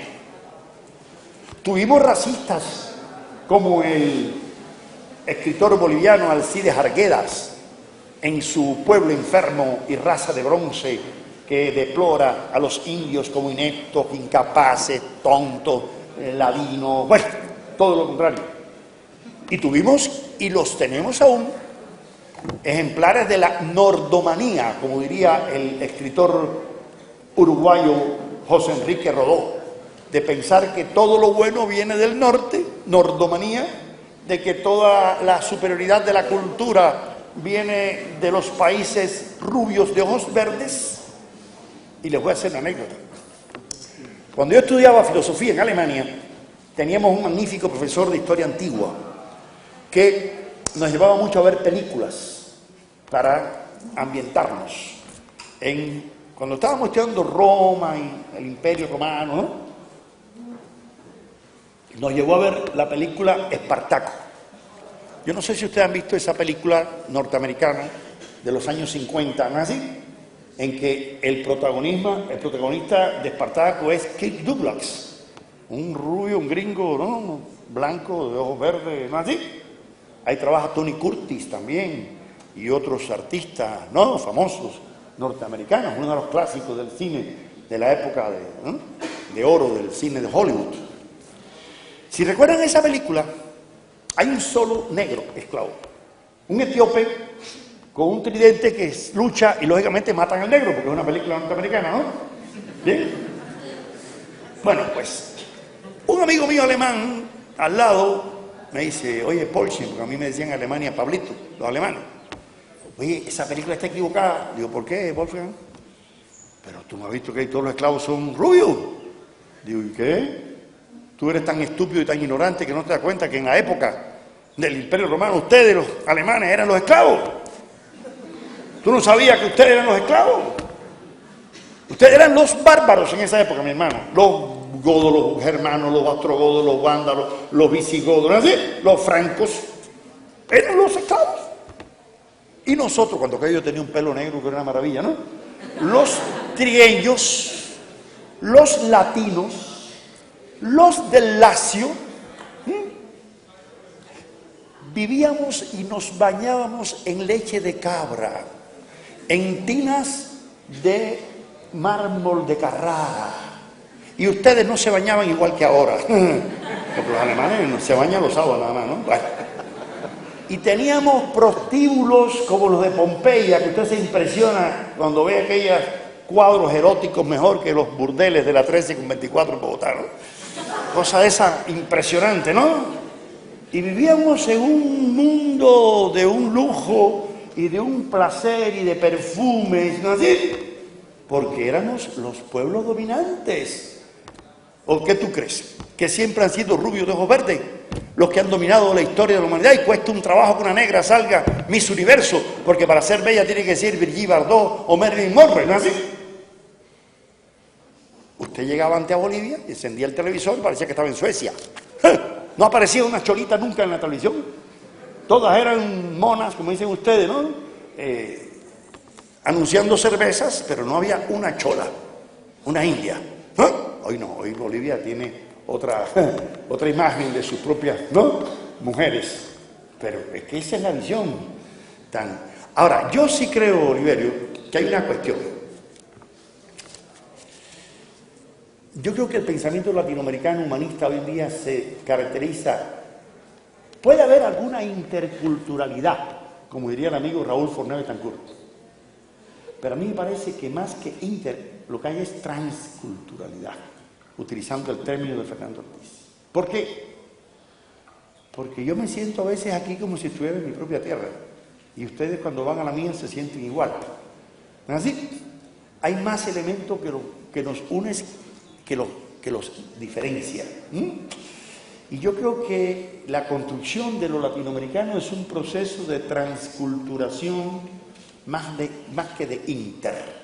Y eso lo digo epistemológicamente también, y por eso en mi libro, epistemológicamente defiendo más la investigación transdisciplinar que la inter o multidisciplinar. Porque hay que romper con las disciplinas que nos han ido sesgando una mentalidad. Yo espero, lo que pasa es que ninguno de los que estamos aquí lo vamos a ver, que en el siglo XXIX los estudiantes entren a la universidad no a estudiar una carrera, ni un programa, ni una disciplina. Entren a estudiar un problema. Y lo hagan desde distintas disciplinas en equipo y no individualmente. Y las notas sean colectivas para los equipos que las calificaciones. Pero bueno, o sea que creo que aquella utopía de Marx de que en el futuro habrá una sola ciencia, la ciencia del hombre, se va a realizar. Eso estoy convencido de que será así.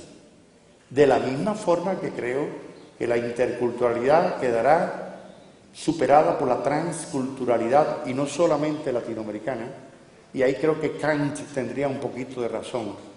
Aspiramos al Weltbürger, al ciudadano del mundo. Y hoy la globalización, que es el tema que voy a tocar esta tarde, ha tratado en ocasiones de clonarnos culturalmente, pero hoy en día hay que ver la globalización en un plano distinto, como una posibilidad también de realización de esa transculturalidad. La pregunta es si los analíticos y positivistas sostienen que en América Latina tenemos pensadores y no tenemos filósofos, ¿no? ¿Cuál es la diferencia? Bueno, yo creo que sí hay diferencia entre ser pensador y ser filósofo, primero. Porque yo creo que el pensamiento incluye toda actividad de la capacidad intelectiva, de una reflexión sobre la realidad y sobre el hombre mismo, que no necesariamente tiene que tener una serie de requisitos epistémicos, metodológicos, ¿no?, que son inherentes al saber filosófico. Hay un trabajo mío que está en internet que se llama ¿Por qué y para qué filosofar?, en que yo hablo de 10 funciones del filosofar. Para mí, para que haya filosofía, tiene que haber una función cosmológica, es decir, una serie de planteamientos genéricos sobre el universo, sobre la realidad, sobre la naturaleza. Tiene que haber una función epistémica sobre las posibilidades del conocimiento y la capacidad o no del ser humano de conocer, una función metodológica, una función axiológica, ética, estética, humanista. Es decir, hablo de 10. Bueno, voy a detenerme en ello. Yo creo que en todo la humanidad, desde que el ser humano se diferencia de los antropóides inferiores, hay pensamiento, pero no hay filosofía.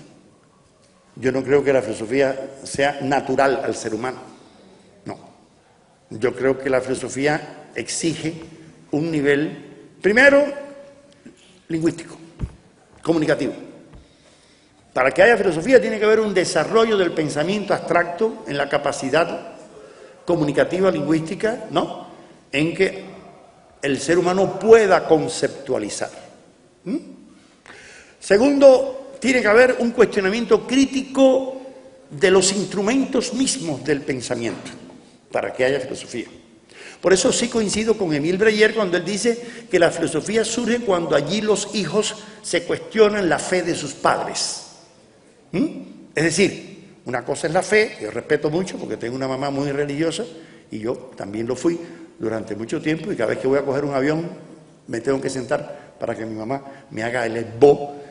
Los que saben algo de cultos afrocubanos saben lo que es el esbo, una especie de bendición, ¿no? Pero yoruba, yo entré a la universidad con collares de yoruba y de babalúayé y de changó porque me crié en ese ambiente, como el más del 50% de los cubanos. Por eso el catolicismo en Cuba nunca arraigó, a diferencia de otras partes de América, porque para entrar en una iglesia en Cuba había que entrar de cuello y corbata, de velo, de zapatos de tacones, y la gente humilde no los dejaban entrar. Eso antes de la Revolución Cubana. Hoy no, entra como quiera.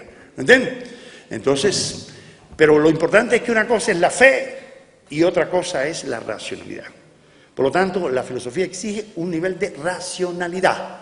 Sin embargo, uno puede hablar de pensamiento religioso, pensamiento ético, político, jurídico. Por lo tanto, el concepto de pensamiento para mí es mucho más amplio que el concepto de filosofía. ¿Comprenden? Pero ahora viene el gran debate. Bueno, ¿y cuándo podemos hablar propiamente de que hay un nacimiento de ideas filosóficas en América? Bueno, ahí dependerá mucho del concepto también que se tenga de la propia filosofía. Si la reflexión filosófica, por ejemplo, nadie duda de que Tales de Mileto era filósofo, ¿no es así? Y sin embargo decía una cosa tan sencilla como que el agua es el principio de todas las cosas, ¿no? El arjé, ¿no? Y todo el mundo, un tremendo filósofo, ¿no?, dijo que el agua, ¿no? Claro que miren, el agua es importantísimo, ¿no es así? Bueno, pues Quetzalcóatl decía que era el aire. Pero eso lo había dicho ya Anaxímenes de Mileto. Sí, pero es que Quetzalcóatl no lo leyó, ¿entiendes? Entonces, ¿por qué yo le tengo que quitar a Quetzalcóatl la condición de filósofo y si se la doy a Anaxímenes de Mileto? ¿No es así? ¿No les parece un poco injusto? Y dejo eso como un problema sin resolver. ¿Qué importancia le da usted a las cátedras de historia de pensamiento latinoamericano dentro de una universidad latinoamericana o seguir con la misma cátedra eurocentrista? Miren, en el año 91, siendo yo profesor de una maestría en filosofía en la Universidad Inca de Colombia, se me acercaron unos estudiantes de la Universidad Nacional, porque ellos querían crear una cátedra de pensamiento latinoamericano en la Nacional, porque no existía. No se estudia filosofía ni pensamiento latinoamericano nacional. Bueno, yo le dije, bueno, a mí me parece muy bien, y yo lo puedo apoyar, pero lo que no puedo es dedicarme totalmente a eso, porque yo tenía mis compromisos en Cuba. Bueno, vamos a hacer una cosa, vamos a hablar con que estaba decano en ese momento de la Facultad de Derecho y de Ciencias Políticas, Darío Botero, que en paz descanse, que era el interesado en que se abriera esa cátedra también, porque en filosofía... No, filosofía, ellos estaban en París, en Londres, en Frankfurt, que no hablar alemán, inglés o francés, no podía filosofar, ¿no es así?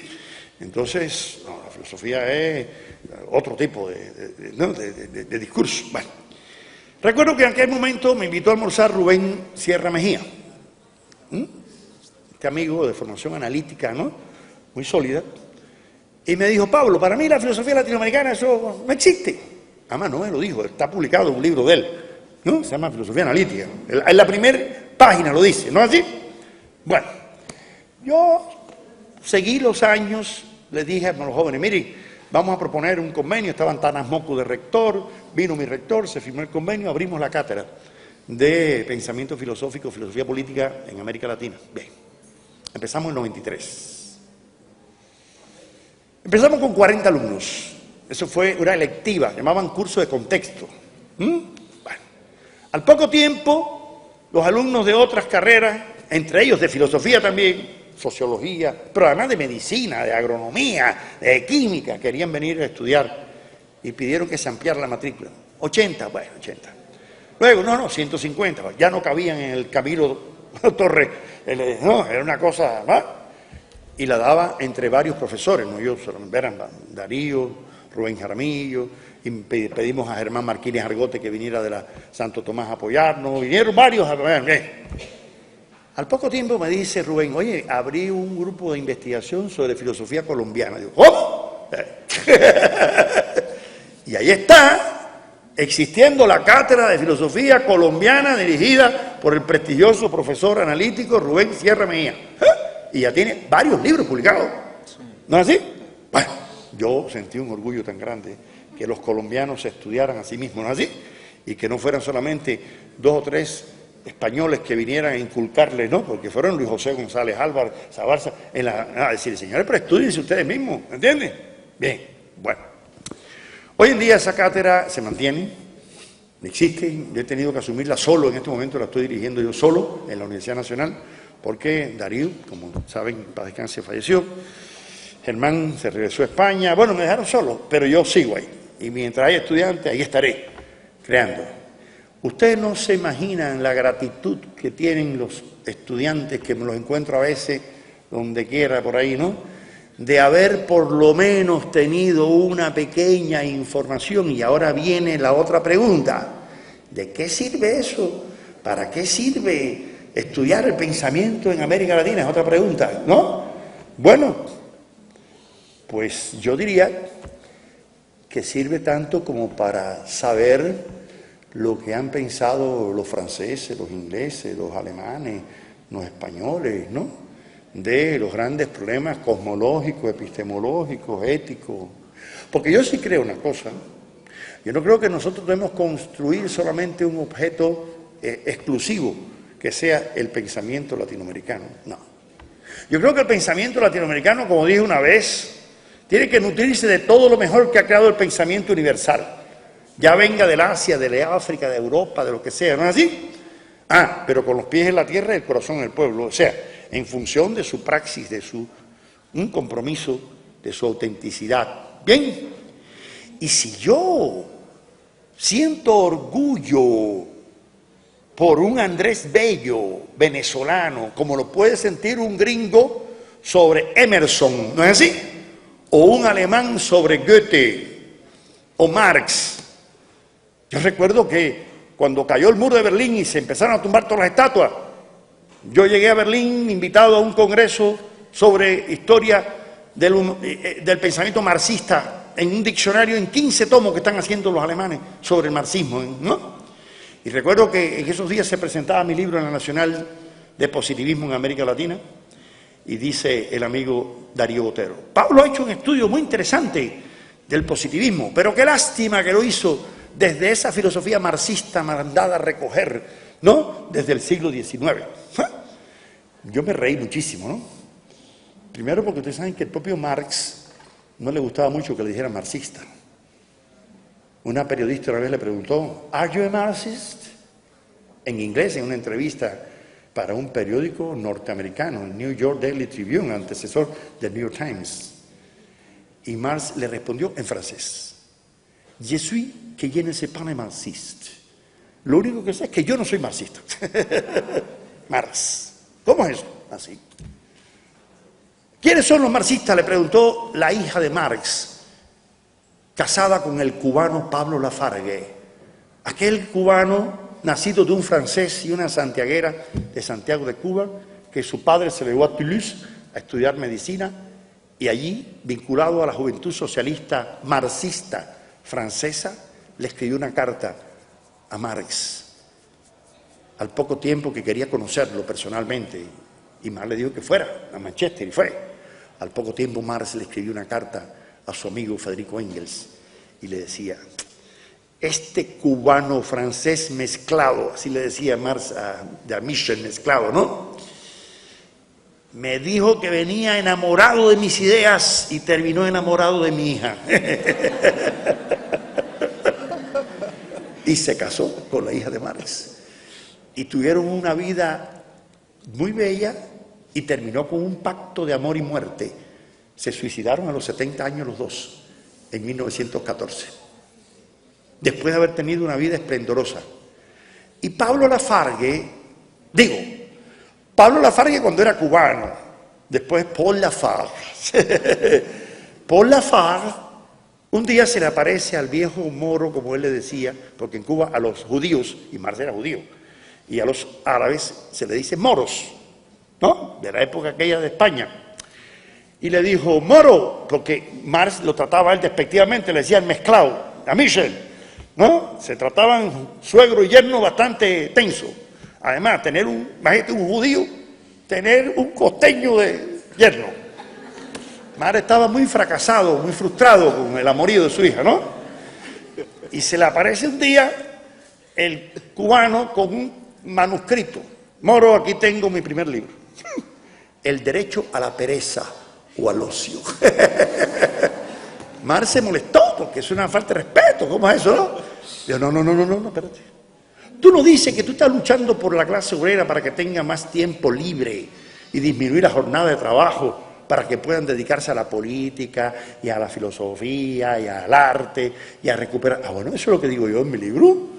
El derecho al ocio oculto, del que nos hablaba Aristóteles. ¿Recuerdan que decía que los sacerdotes egipcios habían logrado la filosofía y el saber porque tenían ocio oculto? Eso, entonces Marx dijo: coño, ¿verdad que sí?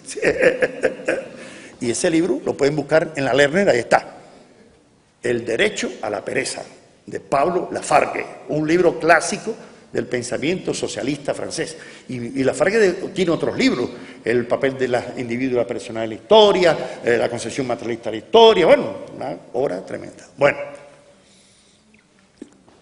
digo esto porque cuando alguna gente pensaron que había que recoger a Marx y desaparecerlo de la historia, ¿no?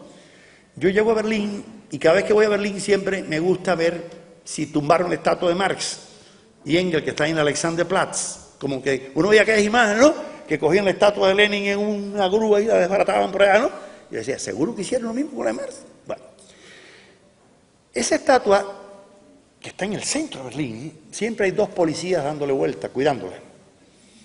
En mi época de estudiante en Alemania había un chiste: los policías siempre andan en pareja para que entre los dos tengan 9º grado. Así decían los alemanes, ¿no? Sumados tengan 9º grado, ¿no? Bueno. Y yo llego y le pregunto a un policía de los que estaba allí: bueno, y aquí no ha venido nadie a lanzar huevos o a ultrajarla. Y me dijo aquel culto policía alemán: ¿cómo se le ocurre? ¿A quién va a venir a atentar contra una de las grandes personalidades de la cultura alemana que ha impresionado al mundo por su ciencia? ¡Ja! ¡Un policía! Decirme eso. Esos hombres que están ahí, Marx y Engels, son como Beethoven, como Einstein. Y no es verdad. Luego me voy siempre a la calle Federico Engels, Friedrich Engels Straße y Karl Marx Allee, Avenida Carlos Marx, una de las más grandes que atraviesa Berlín de norte a sur. Ahí están los cartelitos puestos. Porque los alemanes podrán ser anticomunistas, pero estúpidos no son. Ellos saben, ¿no es así? Y cuando hubo el centenario del nacimiento, no, de la muerte de Marx, 1983, en París, dicen que Federico Mayor de Zaragoza, que estaba al frente de la UNESCO, le dijeron, bueno, ¿y quién va a hacer las palabras de homenaje? Cuando eso vivía Foucault. Y dijeron, no, que sea Foucault, tipo, o Sartre. Y dijo, no, no, son demasiado de izquierda. Vamos a buscar a alguien de derecha que sea más objetivo, porque para ser objetivo hay que ser de derecha, de izquierda no puede ser objetivo. Porque, ¿no? Bueno, ¿y a quién buscaron? A Raymond Aron, el sociólogo más de derecha que había en Francia en esa época. Dicen que Aron llegó, cogió el micrófono y dijo, bueno, yo he venido a hablar de Carlos Marx no como ideólogo del comunismo y de esas utopías absurdas, ¿no?, que se han puesto en práctica inútilmente. Yo vengo a hablar de Marx como científico, como filósofo, y es uno de los más grandes científicos de la historia de la humanidad, y uno de los más que ha aportado a la sociología, a la historia, a la economía, y aquello fue, y todo el mundo impresionado por la objetividad del gran sociólogo francés. ¿Ya? Yo una vez tomé un avión en Guadalajara, venía para Ciudad de México y se me sienta al lado un empresario mexicano de Durango, tenía una empresa textil enorme en Durango, y yo venía leyendo el librito de Adam Schaff, El individuo y el hombre en el marxismo, ¿no? Y entonces me dice aquel hombre, ¿usted está leyendo algo de marxismo? Digo, sí, yo soy profesor de filosofía. Dice, no, yo no soy profesor de filosofía, pero yo leo El Capital de Marx. Me parece que es un libro muy científico. Yo soy empresario, soy capitalista. Y le digo que es el mejor libro que me explica cómo yo obtengo la plusvalía, cómo yo exploto a mis obreros y cómo yo gano y vivo bien. Es un libro que yo no tenía claridad hasta que yo no me leí ese libro. Sí, porque hay quien cree que cogen un jean en San Vitorino y le suben el precio y lo venden en Unicentro y aumentó el valor. No, no, lo que aumentó fue el precio, pero el valor sigue siendo igual. El valor, ¿lo entiendes? Porque se montan los gamines en la buceta y dicen, no, porque para disminuir el valor, no, el valor no, lo que está disminuyendo es el precio. Pero una cosa es el precio y otra cosa es el valor. Y una cosa es valor agregado, otro valor real. Y una cosa es mercancía, otra cosa es, ¿me entiendes? Producto, en fin. Y esas cosas son las que Marx descubrió y que mucha gente utiliza y no sabe ni siquiera que son de Marx. Que si valor agregado, que si plusvalía, ¿no es así? Que si fuerza productiva, entonces medios de producción, terminología que ya está en la sociología, en la historiografía, en la economía, en todas partes. Pero bueno, yo creo que sí es importante que existan cátedras de pensamiento latinoamericano en las universidades latinoamericanas, porque hay una cosa. Yo he estado 3 veces en Estados Unidos en varias universidades, en todas me he encontrado centros de estudio latinoamericanos y especialidades en cultura latinoamericana. He estado en la mayor parte de los países europeos y donde quiera hay estudios de pensamiento, y no solamente literatura de García Márquez, no, de pensamiento político, jurídico, filosófico. Tú mismo me hablabas de Carlos Berlegui, en un centro ahí, en la Universidad del Deusto, ¿no? En Madrid, ¿entiendes? En Francia, en París, en Berlín, ¿entiendes? Entonces, ¿cómo no vamos a tener nosotros estudios sobre la cultura, ¿no?, filosófica, humanista latinoamericana? Y yo creo que sí, son valores que hay que cultivar y hay que, ¿no? Ahora, la otra pregunta, eso de cómo podría ese pensamiento ser aplicado a la sociedad moderna. Mire, yo con la palabrita aplicación tengo un gran problema epistemológico. Le tengo un miedo a esa palabrita aplicación, porque metodológicamente lo que estudio ahí en ese libro es una palabra peligrosa. Porque eso presupone que hay un método abstracto, como si fuera un pañol de herramientas que hay que aplicar, ¿no? No creo que la realidad hay que redescubrirla, reinventarla, reestructurarla, ¿no? Metodológicamente no es... Por eso yo no creo que es que hay que aplicar el pensamiento humanista. Yo creo que hay que recrear, en el sentido de volver a crear, no de recreación. Hay que volver a crear, hay que estimular a las nuevas circunstancias con las nuevas herramientas. Yo no entiendo esa letra. Yo no sé si... la entendí, el problema. Cuando alguien, aquí está, cuando alguien sea que no lo es, ese fue el que quedó, y entonces viene y lee, porque no se entiende la letra, ¿no? ¿Qué opinión le merece a usted la filosofía o el pensamiento del Islam? ¿Ha tenido el pensamiento islámico alguna influencia en Latinoamérica? Mire, el pensamiento islámico ha tenido influencia no en América Latina, en el mundo entero. Igual que el judaísmo, igual que el cristianismo, todas.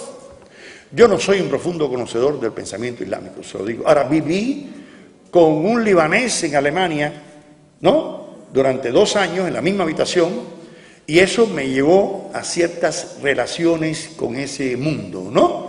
Nada más. Lo que sí les puedo asegurar es, y no lo digo yo, lo dijo abiertamente el asesor para la política con relación a la religión islámica del Vaticano, ¿no? Un reverendo norteamericano que fue el que corrigió a Benedicto XVI cuando cometió el error de decir que el islamismo era una religión belicista, ¿no es así? Guerrerista. ¿Recuerdan eso? Yo estaba en Italia, en Nápoles en esa época, y recuerdo que guardo el periódico de aquel reverendo norteamericano. No, cuidado, ninguna religión estimula la guerra. Ninguna. Toda la religión, como dice su nombre, son de religare, volver del amor, de la comunión. Porque si fuera así, entonces habría que pensar en las cruzadas también, ¿no? O habría que pensar en guerras santas y en, ¿no? Y en los cristenteros estos de México, etcétera. ¿Qué respondería usted a quienes plantean que los niveles de violencia en América están peores o, ¿qué dice ahí?, iguales a generados por la invasión europea? No, yo no creo que... Mire, violencia ha existido en la historia en toda la vida y lo habrá, primero. Ahora, yo no creo que los niveles de violencia actualmente sean peores que las que existieron en la época de la conquista y de la colonización. Por lo menos la impunidad ante la violencia hoy en día no es similar a esas barbaridades de echar pueblos enteros a que se lo comieran los perros, como hacían los españoles en la matanza de Texcoco, que hay que ver las narraciones de Sahagún y de Motolini y de todos aquellos cronistas que narran las barbaridades aquellas, ¿no? Hicieron en nombre de la cruz y en nombre, ¿no?, del rey. Las denuncias que de Bartolomé Las Casas. Claro, eso no creo que se puede ver. Otra pregunta, ¿por qué el interés? Ya esto se sale del tema, esta sí no tiene nada que ver. Yo creo que aquí agotamos el contenido y aquí vienen... Que estoy preguntando sobre cómo ve los procesos de reorganización en Venezuela, ¿no? Bueno, aquí hay cosas que ya se salen del contenido de nuestra conferencia de hoy, pero yo las respondo, porque yo no tengo temor a opinar sobre absolutamente nada, menos sobre Colombia, porque llevo nada más que un cuarto de siglo en este país y no conozco este país. Por lo tanto, yo no hablo de este país. Me preguntan de Venezuela, hablo de Venezuela. Me preguntan de Cuba, hablo de Cuba. Pero de Estados Unidos, de Canadá, de donde quiera. Pero de Colombia, con el mayor respeto, como decía el colombiano, no hablo. ¿Bien? Aquí me preguntan sobre por qué el interés de Estados Unidos y Canadá en la muy divulgada Cumbre de las Américas. Bueno, señores, eso no es nada nuevo. Siempre Estados Unidos, de la doctrina Monroe, ha tenido interés por su traspatio, por tener un control sobre, ¿no es así? Primero, expandir sus fronteras territoriales como hizo con México. Y los cubanos, que tenemos la misma situación que los mexicanos, cuando Pancho Villa decía, pobrecito mi país, tan lejos de Dios y tan cerca de los Estados Unidos, pues así estamos los cubanos. Entonces, nosotros que hemos sufrido, ¿no?, la agresividad norteamericana, que además nunca le interesó la independencia, porque lo que quería era comprar la isla a los españoles, igual que habían comprado la Florida, ¿comprenden? O la Luisiana a los franceses. Y por eso, cuando Martí organiza la independencia, ¿qué hace? Le interceptan los barcos con las armas para luchar por la independencia porque ellos no querían que Cuba se independizara, y Puerto Rico tampoco, ¿comprenden? Es más, cuando República Dominicana restablece el poder español, ellos quieren también comparar a República Dominicana, porque ellos veían a las playas del Caribe como su weekend of beach. Por supuesto que esas playas son maravillosas. Yo el otro día estaba con mi esposa en Varadero y le decía, imagínate que en el año 58, 5 kilómetros de esta playa para acá, era de DuPont, uno de los grandes millonarios norteamericanos. Y ahí estaba un muro, no de Berlín, sino que no dejaba pasar a los cubanos para el lado allá. Pero llegó el comandante y mandó a parar. ¿Tú sabes lo que es lo que le duele a esos gringos haber perdido esas playas? Que ellos llegaban en sus yates del fin de semana, salían, porque de Miami a La Habana, en un buen yate, se pregunta si era un balsero, para que tú veas. Claro, pregúnteselo a los haitianos también, que son balseros, o a los dominicanos, que se hundió un barco, ¿no? Dios nos perdone la cosa bárbara, ¿no? Que pasó hace no mucho. Pero eso no lo publica tanto la prensa, porque los dominicanos se pueden hundir huyendo para Puerto Rico, o los haitianos para Estados Unidos. En Cuba hay 2 campamentos internacionales de la ONU de refugiados haitianos y jamaicanos que saltan para Cuba para luego saltar a Estados Unidos. Pero como los cubanos tenemos la ventaja de la protección de Estados Unidos, que desde el año 61 todo cubano que ponga un pie en territorio norteamericano, tenemos derecho a ciudadanía, a trabajo, a protección económica, a vivienda. ¿Ustedes se imaginan que se lo dieran a todos los latinoamericanos? ¿Qué pasaría? No sé.